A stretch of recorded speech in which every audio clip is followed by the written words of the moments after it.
Hello there guys, girls, this is Brush Prince with another Total War Attila tournament match. This one is going to be Scourge of God tournament semi-final match between Diplomatt of Wolf Clan playing as the West Romans on plains against Gojira, who is in control of the Hunnic army. Of course, you can check out not Diplomats, but I meant Maximus's channel in the description below as usual. And I'm gonna go over the builds very soon, but I feel like I know Diplomats already. So we will see. We will see as I'm gonna go over the builds very soon. Let's just go into slow motion. Now, let's look at the Western Roman Empire. We have again 1 limited border guards on each flank, and we see the 2 regular Ballistari units, and let's see Magister Militum again on far left. He is a rally general. We also, of course, have 5 Equitus promoting in total, 2 over here, 1 there, and 2 on his right flank. Of course, then we see again his main contingent. Seems like again he does have the 3 Elite Palatina, bronze 3. However, he has changed the positioning of his units, say at least, and now he has 1 of them in the center and 2 on his left flank. So he is gonna try and overload that flank apparently, based on what he's doing. And of course he still has the 4 Legio, but his right flank is considerably weaker, considering how strong his left is. Again, the Legios are all bronze 1. Now let's go over the Hunnic army of Gojira. So he has noble horse archers on his right flank, and another one on his left flank. These guys cost a lot, but they're fairly tanky, fairly good in melee as well, so the thing is, though, that they're so expensive, and since their main usability is just shooting with their bow, they're not really that great, to be honest. But anyway, I'm gonna go over the rest of his build. So he has 3-step spearmen up front, supported by a Bosphorus warrior here, and another Bosphorus warrior here, so 2 in total.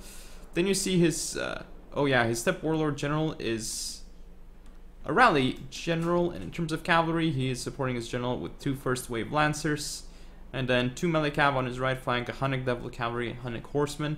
As for his left flank, basically same thing, Hunnic Devil Cavalry and Hunnic Horseman. In terms of upgrades, he has 0 upgrades on his units, so not quite sure. You should at least give a few upgrades to your units, but I guess for some builds you may not have the funds necessary to do it. But again, I'm not sure about this Hunnic army. I personally think this Hunnic army is going to get wrecked by this Roman army, because he definitely loses in melee. In terms of the melee infantry contingent, there is no contest. His spears are pretty crappy. They will get destroyed.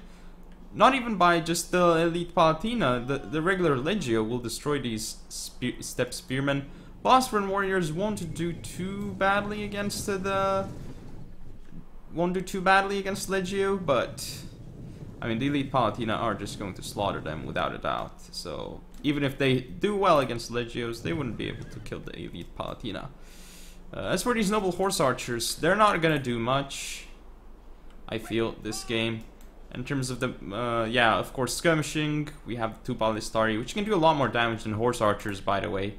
So that is something to keep in mind. Horse archers need a lot of time to actually dish out their damage. In terms of cav, of course, I would give the advantage, interestingly enough, to Rome as well, because these melee cavalry units are actually armed with spears, so they have a bonus versus cavalry, whereas the Hunnic cavalry, in fact, has a bonus versus infantry. So that is something to definitely keep in mind. So the Hunnic cavalry will not do as well in cav engagements, but it will do better if it gets charges off onto the Roman infantry. Into them, should I say. So indeed, again, this should be Huns trying to get like charges into the infantry, and if they do that with the cavalry, then they might do really well. Because again, he has to slaughter the infantry, because if he engages in a cav fight, he's just going to lose that cav fight without a problem, because he's definitely truly outmatched. Like, horribly outmatched in a lot of scenarios. Looks like the engagement's also starting here. The cavalry here does get a charge off on the vehicle. This is very nice. But here comes the melee engagement, and these guys are not even annoyed by anything. They're getting proper charges off onto the step spearmen. look at the Step Spearmen already dropping quickly to the Elite Palatinas. And these Bosphorus Warriors, yeah, they're supporting, but how much can they really do against Elite Palatina? That is the question. Elite Palatina are just beastly units. You're gonna see them destroy the Bosphorus Warriors. Over here, you see the Ectus Promoti getting wrecked by First Wave Lancers. Here, though, Hunnic Horsemen definitely losing. Engagement over here, again, Magister Militum is very good, also in melee, and you can see how easily it's clearing out the Hunnic Horsemen. First Wave Lancer dying here, as well as the Hunnic Cavalry. Not going too well at all for the Huns as expected. You can see the main melee engagement going really well for the Romans. Bosphorus Warriors killing the Elite Palatina. I guess the Elite Palatina are kind of flanked by the Bosphorans, so that isn't too bad at all, but these Bosphorans also getting not a bad engagement onto these Elite Palatina, but they should start losing. Some spear support into the Hunnic Horsemen, as if that was necessary. Icatus Promoti are back for Rome. These guys haven't done a lot because they got attacked by 2 cav units.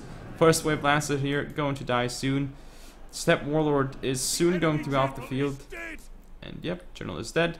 And why would that be the case? Balistari shooting into the General. Just destroyed him, basically. And as you can see, it's nearly over. The Huns that just have a few cavalry units left, and there's no way the Huns could have, well, it was going to be really difficult for the Huns to win this one. I definitely think he should have brought either Bosphorus Infantry, so the Bosphorus Warriors, or Ur Warriors. Ur Warriors would be a solid pick for sure, as would the Bosphorus Infantry, compared to the Bosphorus Warriors, but yeah, it's not, interestingly enough, it's not cav that Huns are good at, it's actually infantry, which is very, very strange to actually say, but that is the case. Because here the Noble Horse Archers are going to get wrecked by Balistari, and they're just going to get charged. No more melee engagements happening, and let's just zoom in and watch these Noble Horse Archers. Watch this shootout, and they're off the field. So yeah, decisive victory achieved here by Diplomatt.